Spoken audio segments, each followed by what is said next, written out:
Today, I'm going to try to draw this tree in the Arcadian region of the Peloponnese in Greece, and I'm pretty sure this is a mastic tree.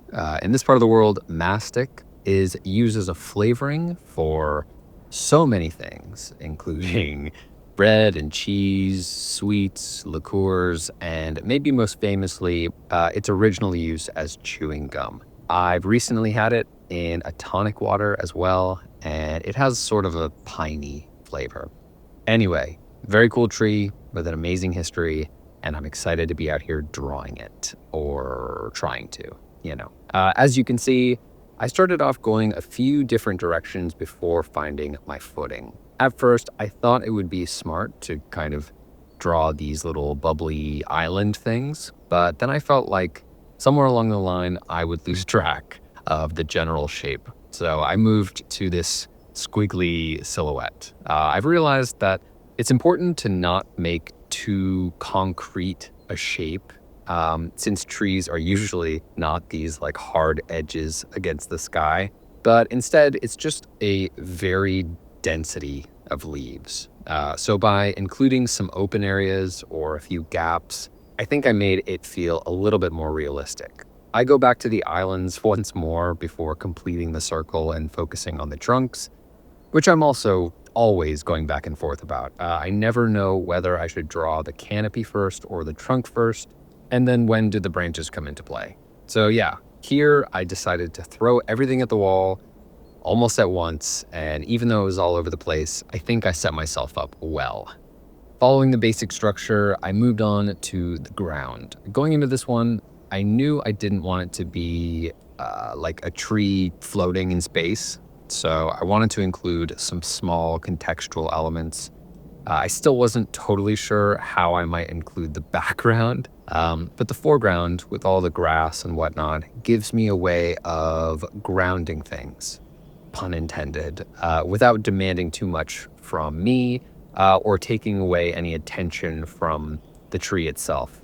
The tree is still very much the primary subject, and I think that would be the case regardless of what I do up front, thanks to the wide open background. It is contrasted against the blankness of the water and the sky, so even if I packed this area with loads of detail, it would still stand out, and that's really helpful for me to know. Still, I want to be careful not to add too much, because while it might not directly take away from the tree, if I do a poor enough job, it could definitely still be a distraction. So I'm pretty conservative with the marks in this area, just trying to imply some ground texture, as well as some tall grass and maybe, hopefully, the edge of this cliff, although that's not something I have much experience with. Real quick, if you're enjoying this video, go ahead and give it a like. It's there for a reason, I assume. So do me a favor and absolutely smash it so YouTube senses that this video is enjoyable to watch or something. And then also subscribe to the channel if you haven't already. That would be great. If you're feeling particularly kind, you can even leave a comment, and it can be about anything you want. I do not care. Just say anything. Lovely. So Arcadia, what am I doing here? Well, this area is about a 30 to 40 minute drive from Nafplio, and it's our very first stop on a little road trip my wife and I are doing.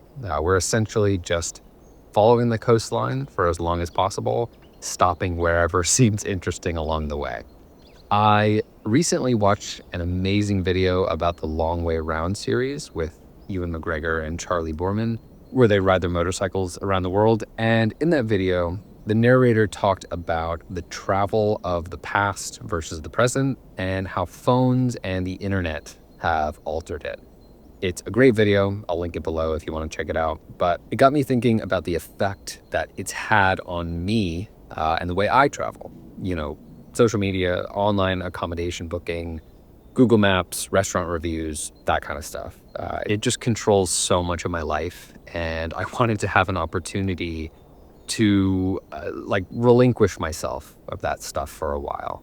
I wanted to try to travel more like the way that I did when I was more ignorant than I am today. Not that I'm not today, but you know what I mean. I remember when my wife and I first moved abroad, we had absolutely no idea how to save a map offline. But today, it's like our saving grace. I'm sure everyone to some degree has a relationship with, checking reviews, feeling inspired to visit some destination by photos online. And I just really felt sick of all that. And this video was like an alarm in my head, just ringing loudly saying, hey, you can still do that. And so we did. We booked the car, had a basic idea of the geography, and just left. We didn't know of any particular hotspots or places to eat. We didn't book a hotel or anything. And I have to say, it was one of the most freeing travel experiences I've had in a while. We stopped this night in a town called Leonidio. By the way, I'm recording this a few days later. And the first two hotels were fully booked because apparently it's a big rock climbing destination, which makes sense because the town has this unbelievable backdrop of these huge red rocks. It's amazing. And so we just bounced from one hotel to another to find somewhere to stay. Ultimately, the stakes were pretty low since we only lived an hour and a half away, but it was, kind of exhilarating nonetheless to go on this little trip with ultimate freedom. I'll talk more about the trip in the next two drawings since I did one for each day. But yeah, it was a great time. And if you want to, send yourself back a couple decades, I guess, just ignore your phone for a while and get lost. Location depending, I suppose.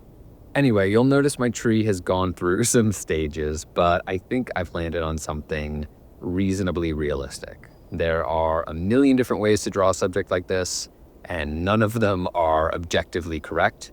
And that makes me feel pretty good. Outside of like hyper-realism, there are countless styles and methods, and it's just about finding my own way of expressing and representing what I see.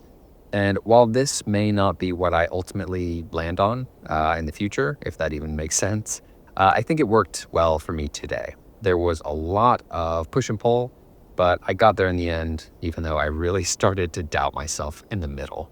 So yeah, I had a good time with this, and I'm happy with how it turned out. Having made it less than an hour into a multi-day road trip, my spirits were high anyway, but with this as my first drawing, I was just intoxicated. There's plenty of vagueness going on here, especially in the background, that I'm about as content as I think I could be. I'm happy the shading of the tree especially worked in my favor. I like the little details on the ground that I mentioned. Yeah, this one's exciting for me. So what do you think? Let me know in the comments. And if you're enjoying the series, consider subscribing to the channel, liking every single video, and sharing them as widely as possible. I would love that. Anyway, I appreciate you for taking the time to watch this one, and I'll see you tomorrow. Thanks.